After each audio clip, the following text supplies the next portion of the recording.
Hello friends, नमस्कार। स्वागत है आपका एक बार फिर से आपके अपने चैनल गुरु एजुकेशन हब पर। और मैं संगीता बिश्नोई।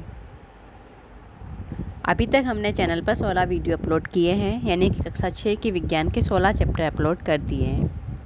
और अभी हम कक्षा 6 की विज्ञान का लास्ट चैप्टर 70वां चैप्टर और चैनल का 70वां वीडियो अपलोड करेंगे।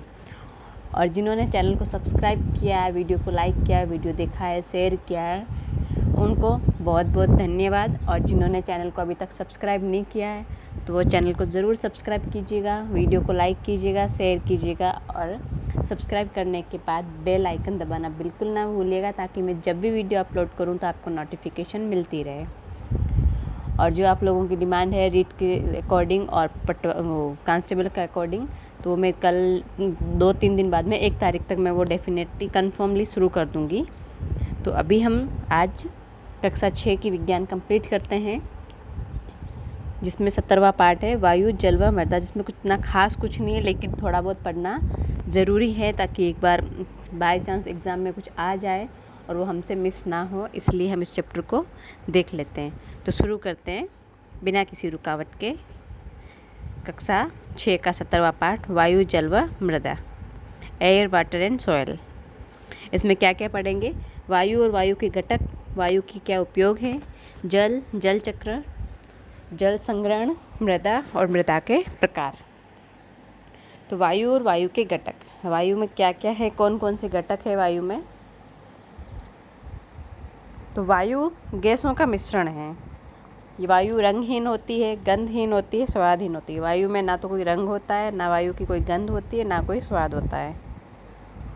हमारी पृथ्वी के चारों ओर वायु की एक पतली परत होती है, इसे हम वायुमंडल कहते हैं। तो इस वायु में कौन कौन से घटक होते हैं वो देखते हैं। वायु में एक से अधिक पदार्थ पाए जाते हैं, इन्हें हम अवयव या घटक कहते हैं। तो ये अवयव या घटक कौन कौन से वो देखते हैं। तो सबसे पहले जल वाष्प। क्या है? जल वाष्प। तो जल वाष्प क्या होती है?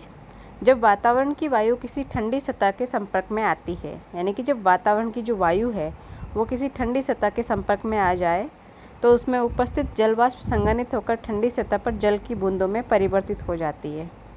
अतः यह हम कह सकते हैं कि वायु में जल वाष्प उपस्थित होती है। दूसरा है ऑक्सीजन। तो वायु में ऑक्सीजन की उपस्थिति होती है, नहीं होती है? तो वायु में ऑक्सीजन की उपस्थिति होती है। और ये प्रकृति में जो वायुमंडल है, वायुमंडल में वायु में जो ऑक्सीजन की मात्रा है वो 21% है। कितना प्रतिशत है? वायुमंडल में ऑक्सीजन की उपस्थिति 21% है।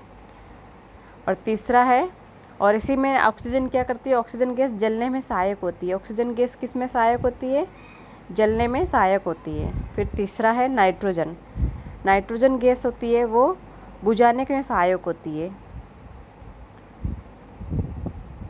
ये घटक क्या कहलाता है? नाइट्रोजन। जो बुझाने में सहायक होता है वो नाइट्रोजन कहलाता है। और वायु की जो मात्रा है उसकी कुल मात्रा में 78% नाइट्रोजन होती है। 21% तो होती है ऑक्सीजन, जो कि जलने में सहायक होती है, और जो नाइट्रोजन ये जलने में सहायक नहीं होती है।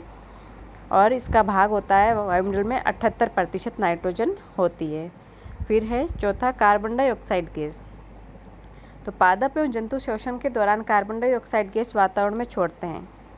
इसी प्रकार कई वस्तुएं जलने पर कार्बन डाइऑक्साइड गैस वातावरण में छोड़ती है।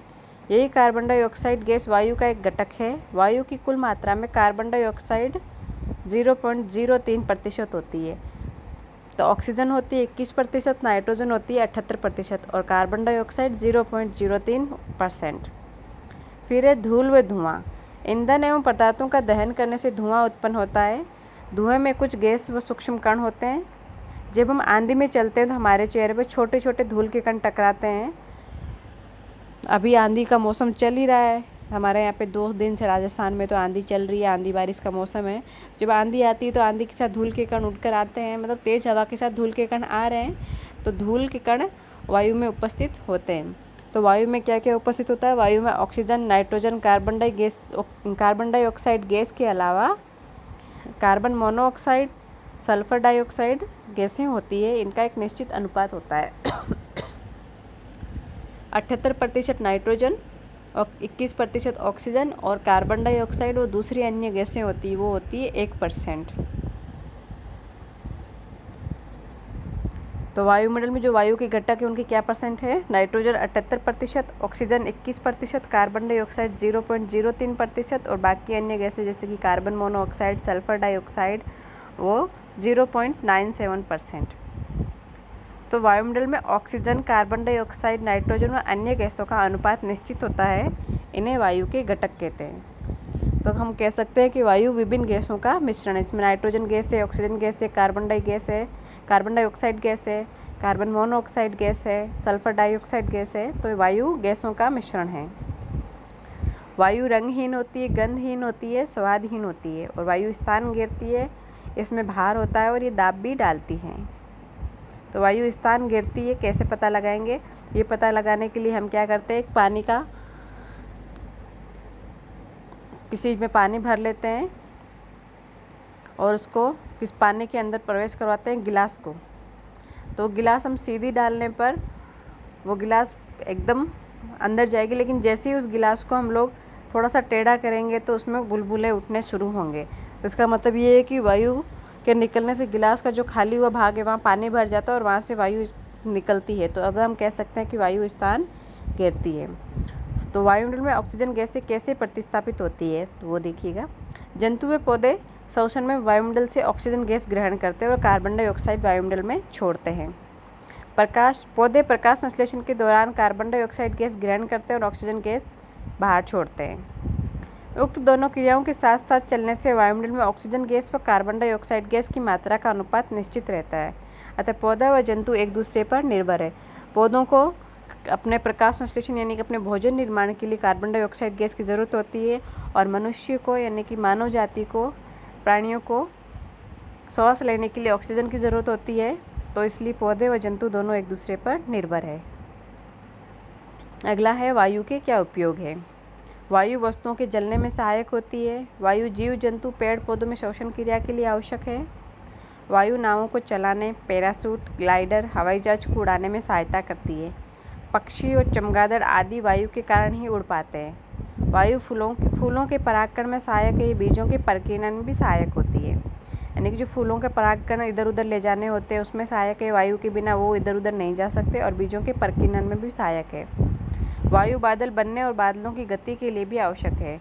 आपने बादलों को चलते हुए देखा होगा, वायु होती तभी वो चलते हैं, तो उनकी गति के लिए भी वायु का होना आवश्यक है। और वायु की सहायता से पवन चक्की चलती है जो कि विद्युत ऊर्जा उत्पन्न करती है। पवन चक्की क्या होती है? तो पवन चक्की एक विशाल विद्युत खंभे के समान होती है जिसे किसी दृढ़ आधार पर कुछ ऊंचाई पर खड़ा कर दिया जाता है। वायु के गतिशील होने से उत्पन्न गतिज ऊर्जा को पवन ऊर्जा कहते हैं, जो पवन चक्की की पंखुड़ियों को घुमाने में सहायक होती है। पवन चक्की की पंखुड़ियों की घूर्णी गति का उपयोग कुओं से जल खींचने, विद्युत उत्पन्न करने में किया जाता है। एकल पवन चक्की बहुत कम विद्युत उत्पन्न करती है, अतः किसी विशाल क्षेत्र में बहुत सारी पवन चक्की लगाई जाती है। इसे पवन ऊर्जा फॉर्म भी कहते हैं। राजस्थान के जैसलमेर ज़िले में, बाड़मेर ज़िले में, प्रतापगढ़ ज़िले में पवन चक्की का उपयोग होता है। तो जैसलमेर और बाड़मेर कहीं आप जाओगे तो आपको बहुत बड़े क्षेत्र में पवन चक्की लगी हुई दिखाई देगी। एक इस चीज़ में वायु की दिशा में बहुत सारे खंभे लगे हुए होंगे, उन पे बहुत बड़े बड़े पंखे लगे हुए होते हैं। फिर है जल। तो जल हमारी पृथ्वी का 3/4 भाग जल है। तो लेकिन सारा जल हम पीने के लिए काम में नहीं ले सकते क्योंकि कुछ समुद्री जल भी है। तो हम कितने जल का उपयोग करते हैं?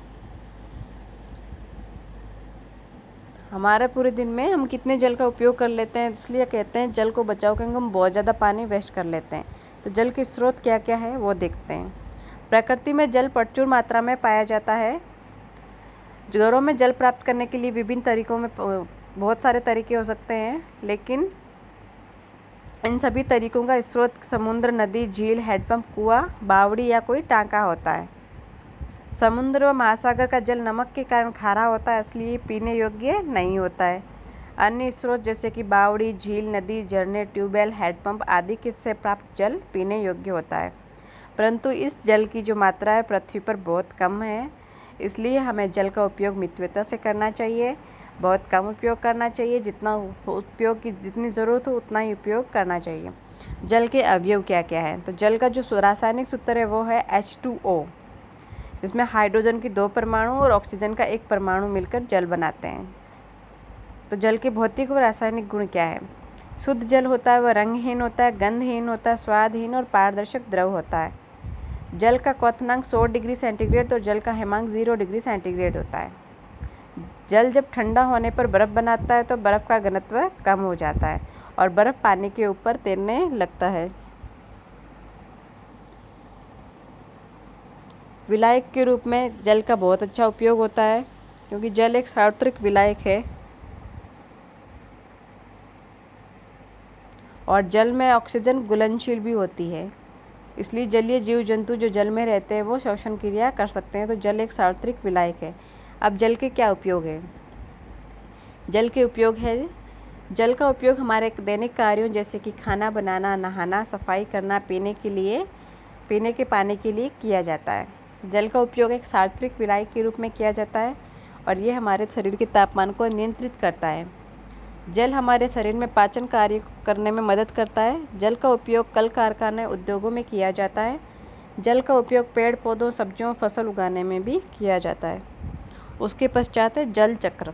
जल चक्र से यानी कि बारिश कैसे होती है और हमें जल कैसे प्राप्त होता है, वो जल वापस बादलों तक कैसे जाता है, तो वो देखते हैं। जल स्रोत से जल वाष्पीकरण द्वारा वाष्प के रूप में ऊपर उठता है और जल वाष्प के संघनन से बादल बनते हैं। बादल किससे बनते हैं? प्रश्न आ जाए कि बादलों का निर्माण किससे होता है, तो जल वाष्प के संघनन से बादलों का निर्माण होता है और वर्षण द्वारा जल वर्षा के रूप में पुनः जल स्रोतों पर आ जाता है। इसी चक्र को क्या कहते हैं? जल चक्र कहते हैं। उसके पश्चात है प्राकृतिक आपदाएं। प्राकृतिक आपदाएं जैसे कि बाढ़ है, अकाल है, ये सब प्राकृतिक आपदाएं हैं। इनके निवारण के लिए राज्य सरकार और केंद्र सरकार की तरफ से अनेक योजनाएं चलाई गई है और इन योजनाओं के बारे में हम जब जीके पढ़ेंगे तो उस वक्त हम पढ़ेंगे। फिर है जल का संग्रहण, यानी कि जल का संग्रहण हम कैसे कर सकते हैं, जल को बचाकर कैसे रख सकते हैं। पृथ्वी पर उपलब्ध जल का कुछ भाग पौधे, जंतु व मनुष्य द्वारा प्रयुक्त होता है। जल का अधिकांश भाग समुद्री जल के रूप में होता है जिसका सीधा उपयोग करना संभव नहीं होता है। वर्षा की कमी से भूमि जल का स्तर अत्यधिक नीचे चला गया है। वर्षा कम होती है इसलिए ज़मीन में भी पानी कम हो गया है। जनसंख्या वृद्धि, वर्षा का असंतुलन, उद्योगों में अत्यधिक जल का उपयोग और जल का अपव्यय आदि के कारण पीने योग्य जल की मात्रा में निरंतर कमी होती जा रही है। और जो जल की कमी के कारण कई कारण हैं, जैसे कि देखा ही है कि जनसंख्या वृद्धि हो गई है, वर्षा भी प्रॉपर आती नहीं है और जो हम कल कारखानों में भी जल का अधिक उपयोग करते हैं, इसलिए जो वर्षा आती है उस वर्षा जल को हम क्या करना चाहिए, हमें उसका संग्रहण करना चाहिए, उसका भंडारण करना चाहिए ताकि हमें पीने योग्य पानी मिलता रहे और हमारे जल की आपूर्ति, आवश्यकता की जो आपूर्ति है वो हो सके। तो वर्षा के जल को एकत्रित करना और उसका भंडारण करना ही जल संग्रहण कहलाता है। तो जल संग्रहण की तकनीकी क्या होती है? हम लोग जल संग्रहण करते हैं, टांके बना रखे होते हैं ज़मीन में, तो मकान की जो छत होती है वहाँ से जो पानी आता है वहाँ उसको पाइप लगाकर हम लोग टांकों में एक जगह इकट्ठा करते हैं, या फिर उसका ज़मीन में गड्ढा खोद के, बड़ा सा गहरा गड्ढा खोद के वहाँ पाइप लगा दिया जाता है ताकि वहाँ उस ज़मीन में भौम जल स्तर बढ़ जाए। तो मकान की छतों पर एकत्रित वर्षा जल को पाइप की सहायता से ज़मीन में बढ़ने गड्ढे में ले जाया जाता है और ये जल धीरे धीरे मिट्टी में रिसाव से भौम जल का स्तर बढ़ता है। सड़क के किनारे बनी नालियों द्वारा एकत्रित वर्षा का जल भूमि में सीधा जाना चाहिए। ऐसी व्यवस्था होनी चाहिए कि जो सड़क के किनारे नालियाँ होती है उनमें जो वर्षा के दौरान पानी इकट्ठा होता है वो सीधा ज़मीन के अंदर जाना चाहिए। इस तरह से नालियों का निर्माण होना चाहिए। अब जल का उपयोग कैसे करना चाहिए? तो नल से व्यर्थ पानी ना बहाना, पानी के लीकेज होने को तुरंत ठीक करवाना, कम शक्ति वाली वॉशिंग मशीन का उपयोग करना, नालियों को साफ रखना, धीमा फ्लश शौचालय, खाद शौचालय का उपयोग करना, ब्रश व शेविंग करते समय नल को बंद रखना और शॉवर से नहीं नहाना, बाल्टी से नहाना। तो अब जल और वायु के बारे में हमने देख लिया, लेकिन उसके साथ साथ हमें मृदा का अध्ययन करना भी ज़रूरी है। तो मृदा एक सबसे महत्वपूर्ण प्राकृतिक संसाधन है और ये पौधों की जड़ों को मजबूती से बांधे रखती है और जल व पोषक तत्वों की पूर्ति कर पौधों को उनकी वृद्धि में सहायक होती है। तो हवा, जल व जलवायु की क्रियाओं से चट्टानें और खनिज के टूटने फूटने और कार्बनिक पदार्थों के सड़ने गलने से बने विभिन्न पदार्थों के मिश्रण से निर्मित पृथ्वी का सबसे ऊपरी भाग मृदा या मिट्टी कहलाता है और ये अनेक परतों से बनी होती है। तो देखते हैं कौन कौन सी परत है इसकी। तो मृदा की परत है, एक किसी गिलास में हम लोग मिट्टी डाल लेते हैं थोड़ी सी और उसमें पानी डाल देते हैं, उसको काफ़ी देर तक हिला के उसके बाद उसको स्थिर कर देते हैं। तो उसमें देखेंगे तो कहीं वो कंकड़ है, कहीं छोटे कण हैं, कहीं बहुत बड़े कण हैं, तो बीच में कहीं जल है, तो उसके ऊपर कहीं ह्यूमस भी है। तो उसकी अलग अलग परतें गिलास में हमें दिखाई देती है। तो सबसे ऊपर जो हल्के होते हैं सड़े गले पदार्थ, पेड़ पौधों के पत्ते, वो उपस्थित होते हैं, उन्हें हम ह्यूमस कहते हैं। दूसरी परत में जल होता है, फिर मृत्तिका, चौथे चरण में बालू, अंतिम परत में बजरी होती है। ये तो मृदा के अनेक प्रकार की परतें हैं वो है। फिर है मृदा के प्रकार। मृदा के कौन कौन से प्रकार है? बलुई मृदा। तो बलुई मृदा के क्या गुण हैं? इस प्रकार की मृदा के कण बड़े हल्के होते हैं, हवादार होते हैं और शुष्क होते हैं। और दूसरी है मृणमय मृदा। इस प्रकार की मृदा के कण सूक्ष्म कण आपस में जुड़े हुए होते हैं, उन कणों के मध्य वायु कम और जल अधिक अवशोषित होता है। तीसरी है दुमट्टी मृदा। इस प्रकार की मृदा में छोटे व बड़े कणों की मात्रा समान होती है। और फिर हम इस मृदा का संरक्षण कैसे कर सकते हैं, मृदा को बचा कैसे सकते हैं? तो प्रकृति में तेज हवाएं और बहते जल द्वारा भूमि की ऊपरी परत होती है, जो उपजाऊ परत होती है, वो बहाकर ले जाई जाती है। इसे मृदा अपरदन कहते हैं। और इस मृदा अपरदन को रोकने के लिए इस मृदा का संरक्षण करना बहुत ज़रूरी है। तो मृदा संरक्षण करने के लिए क्या करना चाहिए? उपजाऊ मिट्टी को बहने से रोकने के लिए अधिक से अधिक वृक्षारोपण करना चाहिए, यानी कि अधिक से अधिक वृक्ष लगाने चाहिए, ताकि पौधों की जड़ें मिट्टी को बांधे रखें। प्राकृतिक वनों का संरक्षण करना चाहिए। फसलों को काटते समय जड़ों को मिट्टी में ही रहने देना चाहिए। जब हम गाँवों में फसल काटते हैं तो वो उनको जड़ों से उखाड़ते नहीं, उनको हंसिए से थोड़ा ऊपर से काटते हैं, ताकि उनकी जड़ें अंदर ही रहे। खेत के चारों ओर बायोफेंसिंग बाड़, यानी कि जैविक बाड़ करनी चाहिए। तो ये हमने पढ़ा इस पाठ में जल, वायु और मृदा। वायु के घटक, जल के घटक और मृदा के प्रकार और मृदा संरक्षण, यानी कि मृदा अपरदन से बचने के लिए क्या क्या उपाय करने चाहिए। तो वायु के घटक कौन कौन से हैं? इस पाठ में हमने क्या देखा? वायु के घटक नाइट्रोजन, ऑक्सीजन, कार्बन डाइऑक्साइड व अन्य गैसें। जहाँ नाइट्रोजन 78%, कार्बन और ये ऑक्सीजन 21%, कार्बन डाइऑक्साइड 0.03% और अन्य गैसें 0.97%। वायु रंगहीन होती है, गंधहीन होती है और स्वादहीन होती है, और ये स्थान भी घेरती है, इसमें भार होता है और ये दाब डालती है। ऑक्सीजन जीव जंतुओं के श्वसन और पदार्थों के ज्वलन के लिए आवश्यक है। वायु के चारों ओर की जो पतली परत होती है उसे हम वायुमंडल कहते हैं। वायु में उपस्थित ऑक्सीजन और कार्बन डाइऑक्साइड गैसों के विनिमय के लिए पेड़ पौधे और जंतु एक दूसरे पर निर्भर होते हैं। और जल के प्रमुख स्रोत है समुद्र, वर्षा, कुआं, तालाब, नदी, बावड़ी, झील, झरने, हैंडपंप आदि। प्रकृति में जल की मात्रा सीमित है, पीने योग्य जल की मात्रा बहुत कम है, और समुद्री जल खारा होने के कारण वो पीने योग्य नहीं होता है। वर्षा के जल को एकत्रित करना, उनका भंडारण करना, ये प्रक्रिया जल संग्रहण कहलाती है। और मृदा के 3 प्रकार होते हैं, जैसे बलुई मिट्टी, मृणमय और दुमट्टी। और जैसलमेर, बाड़मेर और प्रतापगढ़ जिले में पवन चक्की द्वारा विद्युत उत्पन्न की जाती है। मृदा अपरदन को रोकने के लिए वनों की कटाई पर वृक्षों की कटाई पर रोक लगानी चाहिए, वनों को ख़त्म करने से रोकना चाहिए और अधिक से अधिक पेड़ लगाने चाहिए। तो ये हमने पढ़ा कक्षा 6 की विज्ञान का पाठ 17 वायु, जल व मृदा। तो ये कक्षा 6 की विज्ञान का लास्ट पार्ट है और हमारे चैनल का 17वां वीडियो है। और इसके बाद में इसके थोड़े प्रश्न उत्तर देख लेते हैं कि पृथ्वी का कितना भाग जल से घिरा हुआ है, और सजीव श्वसन के दौरान कौन सी गैस ग्रहण करते हैं, वायुमंडल में कौन सी गैस की मात्रा सबसे अधिक होती है। ये अभी तीनों प्रश्न हमने यहाँ उत्तर इनके देख लिए, पहले ही हमने पाठ में पढ़ लिए, तो इनके उत्तर सिर्फ बताने हैं, आपको कमेंट करके ज़रूर बताइएगा। और एक बार फिर से आपको याद दिला देती हूँ कि आप जिसने भी अभी तक चैनल को सब्सक्राइब नहीं किया तो चैनल को सब्सक्राइब कीजिएगा, और जिन्होंने सब्सक्राइब किया है वो सारे वीडियो लाइक कीजिएगा, वीडियो पूरे देखिएगा और वीडियो को शेयर ज़रूर करिएगा।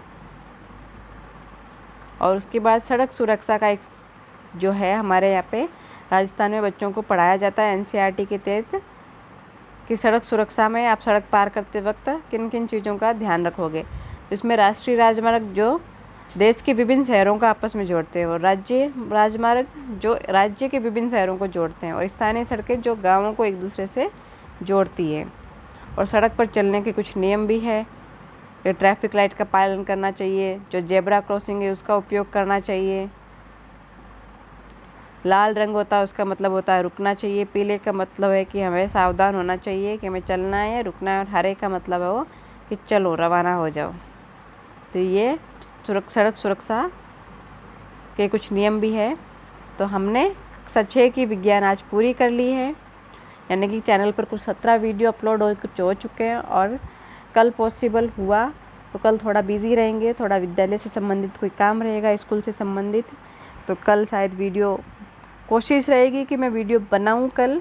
अगर लेकिन नहीं बनाया तो परसों से मैं कंटिन्यू बनाऊंगी। कोशिश यही रहेगी कि मैं कल वीडियो कक्षा 7 की विज्ञान सुबह शुरू कर दूं। लेकिन फिर भी अगर मिस हो जाए तो उसके लिए एडवांस में सॉरी, लेकिन कोशिश रहेगी मेरी कि मैं कल 2 वीडियो शायद अपलोड ना हो पाए, 1 वीडियो तो 101% कल अपलोड किया ही जाएगा। तो चैनल को सब्सक्राइब करना बिल्कुल ना भूलिएगा। और 1 तारीख से जब बच्चों की स्कूलें कंटिन्यूसली शुरू हो जाएगी और तब तक मेरा रीड की जो नोट्स वगैरह है जो मैंने अभी इधर उधर से इकट्ठे किए हैं मेरे, वो एकदम उनको सही सिस्टमेटिक ढंग से अकॉर्डिंग टू रीड के सिलेबस और अकॉर्डिंग टू कांस्टेबल के सिलेबस आप लोगों को मैं प्रोवाइड करवाऊंगी एज अ वीडियो। तो चैनल को सब्सक्राइब करना बिल्कुल मत भूलिएगा। धन्यवाद। आज का वीडियो हम यहीं समाप्त करते हैं।